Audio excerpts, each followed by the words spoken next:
All right, so thanks for coming to another video. This is day 10 on Vlogsmas. So this is going to be a little bit more of an intro to what I have for my sim racing setup. And then I got another couple videos for day 11 and 12 on a little game that I'm going to play with it. So that being said, let's go ahead and get into the sim itself. All right, so as you can see, I do have an aluminum rig. So I have my setup from Rig Metal Racing Sims setups. It's not the perfect thing for what I need, but it was good enough for what I needed at the time. So still do have a platform for the pedal box. Hey bud, you Sammy. The seat's actually just a universal sport seat from summitracing.com. I had a $100 gift card to Summit, and when I was getting this built up, so just put an actual seat on. Good thing about the seat is it was very inexpensive. Bad part is it's all kind of vinyl, so when racing for longer periods, it does get kind of warm. That being said, let's go into the actual hub. So I have a Moza R9 direct drive force feedback system, and then I have the Moza CS wheel. So again, I would love for it to have more buttons and features and more dedicated things, but again, it's kind of like what I deemed to be the balance for what I'm going to be doing, and if I want to upgrade down the road, I can. But yeah, so that being said, I don't have a manual shifter on currently, but this whole piece right here, whenever I do get a manual shifter or a handbrake or both, I'll basically just loosen this up, slide that whole thing forward, and then now I have my shifter platform.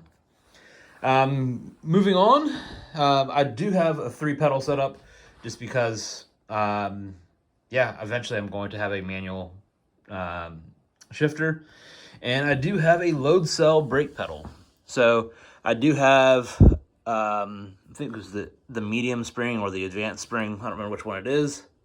And I do have a little bit stiffer rubber here. So for the SRP pedals, it is load cell, but the first half of the travel is just on the spring, and then you press into, after you compress the spring all the way, then you're actually going to be compressing on that rubber to give you more of a firmer feel. Yeah, so I have a small little end table. The matching one of these little end tables or nightstands, whatever you want to call them, actually is underneath my computer. But this is what I have for just keeping a separate keyboard and a separate mouse over here. I can also put a drink here if I need to. But yeah, that's kind of what it is. And then when I'm sitting, this is pretty much my view. So I have an LG 65-inch 4K TV. I don't play in 4K just because it's more processing power on the computer that I just don't really need. So yeah, I would like to have a 49-inch ultra wide mounted to the chassis for better immersion, but I don't have it. This works for now.